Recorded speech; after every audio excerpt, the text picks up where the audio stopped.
Welcome to the Football Fancast show with me. So today I'm gonna be talking about quite a few things, but the main talking point from my side will be transfer release clauses. We all know that we have transfer fees that you negotiate with the clubs, and it's all about it's a power grab type of situation where you'll be like, okay, we want. Do you know what I think? The cool thing about transfers is, or the way I see transfers is that you have this player and the player wants to go, you don't want the player to go. Okay, fair enough, you don't want the player to be unhappy, so you let the player go. You're in your mind, you're like, okay, cool, this player is worth somewhere around 30 to 40 mil, just for interest sake. You're like, yeah, I'd be happy with that. And then a club comes in and then you're like, they come in with like maybe 35, which is slap bang. That's the right slap bang in the middle of what you want. That's what they say. Anyway, it's right in the middle of what you want, and you're like, nah. Clubs don't start with their max offer. Very rarely do clubs start with their max offer. So in your mind, you're like, cool. If you're gonna start with 35, I can push you to 45, 50. And then you counter offer with like 60 mil. And 60 mil for someone you want 30 to 40 million for is quite steep. It's a lot. It is a lot. And then they'll be like, nah, we can't pay 60, we'll do 50. That's what I feel like happens in most transfers. You know what I mean? Like, you can't tell me that you look at the player and then you're like, yeah, you are worth 60 million. And then if they offer 60 million straight out the bat, you accept it. Highly unlikely, unless there's like a transfer request or something like that. You're going to play hardball. I mean, I only have to point to Jadon Sancho for the Man United fans who Dortmund were like, they want 120. And United didn't even make an offer as far as I understand. There was no offer, but they were looking at like 80 million. I'm sure Dortmund would have taken 100 million instead of the 120. But you always start high. You have to start higher so that you can make the max profit of any individual player that you have. But what I want to talk about is release clauses, that set amount in your contract that says, okay, cool, if they pay this, they don't have to negotiate with us whether we want you to leave or not. You can go. It releases you from your contract. It's a cool concept. But then you get clubs like Barcelona who put their new first team players on like 400 million release clauses. Why? Nobody's going to pay 400 million for Sergio Roberto. Never. Even Sergio Roberto's like, nah, I'm not worth that much. Like, if you said my release clause was 50 million, I'd be like, okay, cool. 400? Nah, you're lying. But more to the point, here's my thing with release clauses.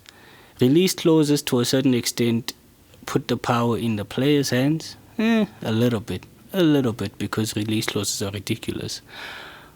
So, if a player feels he wants to leave, and the club doesn't want to let him go, if the release clause is paid, the player leaves. Fair enough, sounds fair, right? So, here's what I think, and I want to know what other people think about this. I feel that release clauses, when they're activated, should be able to allow a player to move at any given time. So we have transfer windows too. When a transfer window shuts, fair enough, you can't make transfer deals anymore, but it's a release clause, so the player should leave. So take the Neymar incident where they paid 226 mil, was it? Yeah, somewhere around there, a lot of money. And you have to pay it up front. You can't do installments of over 25 years. It's cold hard cash or check, but up front you pay it today, So if PSG were like, alright, cool, we want Neymar, and it's like it's December, and we want it, or there's no December's close to January. Let's say it's November. We want Neymar now, and we go to La Liga and we pay that 226 million. He should be able to come now. We just released him from his contract with Barcelona. That's what I feel should happen. That's the next step for release clauses. If they can add that, can you just imagine? Who can I think of right now? I like to go to La Liga because they're the ones that are heavy on release clauses.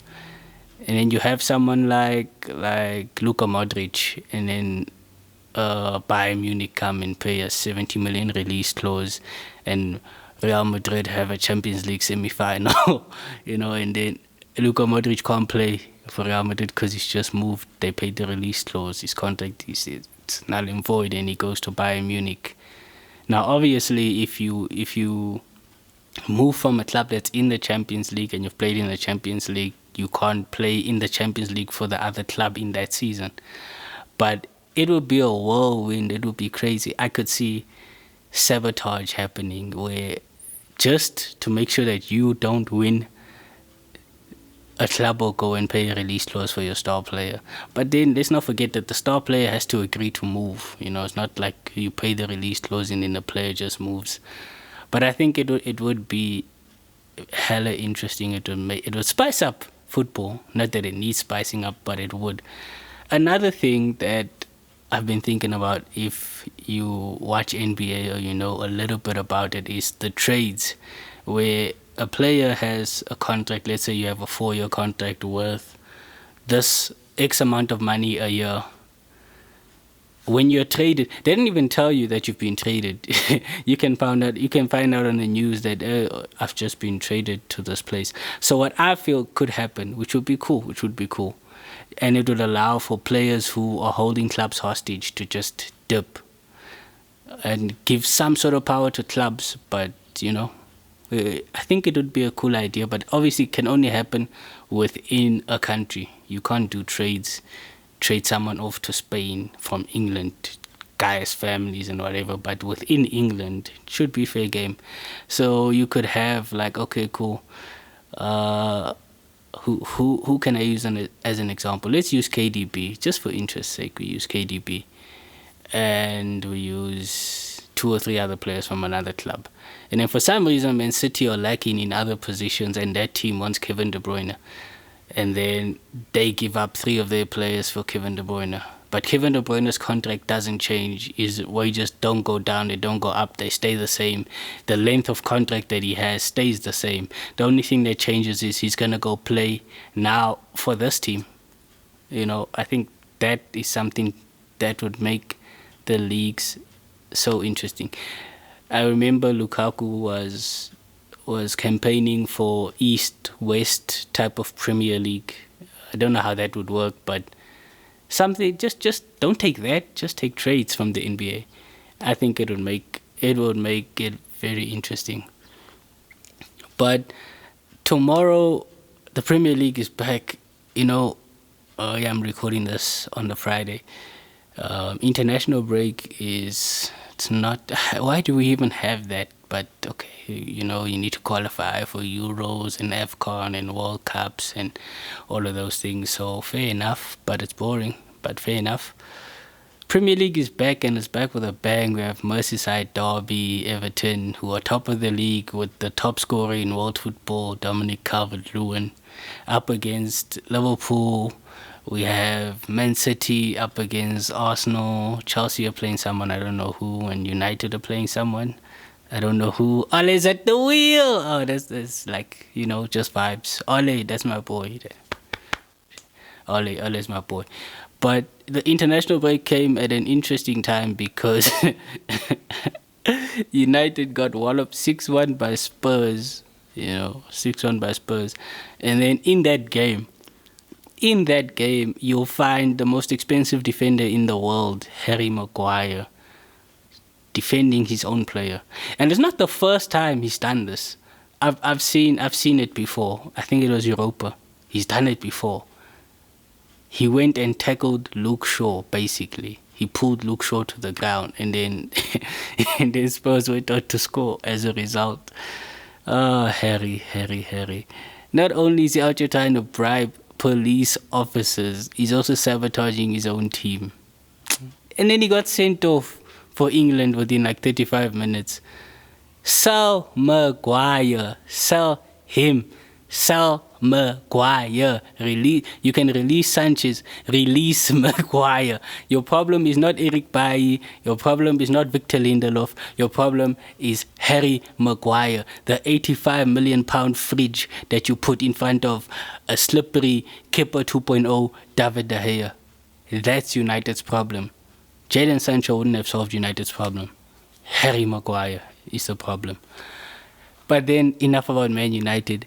After that game, the very next game after United get beat 6-1, you have the champions Liverpool getting walloped by Aston Villa 7-2.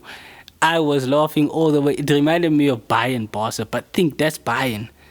Y'all got beat 7-2 by Aston Villa with the best, quote unquote, best centre back in the world. He played. Virgil van Dijk, he played. It's not like Liverpool rotated. Mo Salah, he played.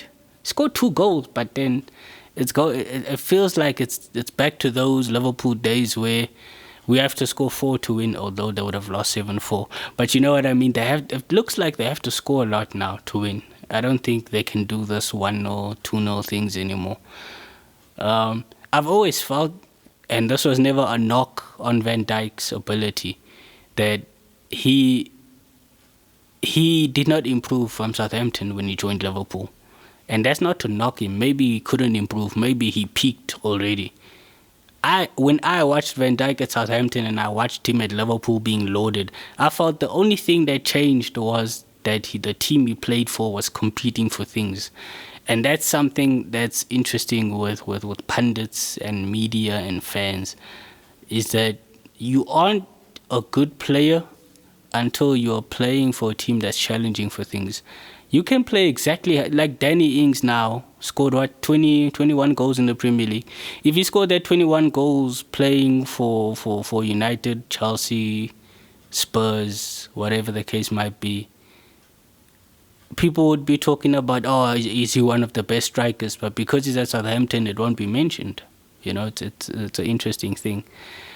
But the Premier League is back, guys. I'm excited. I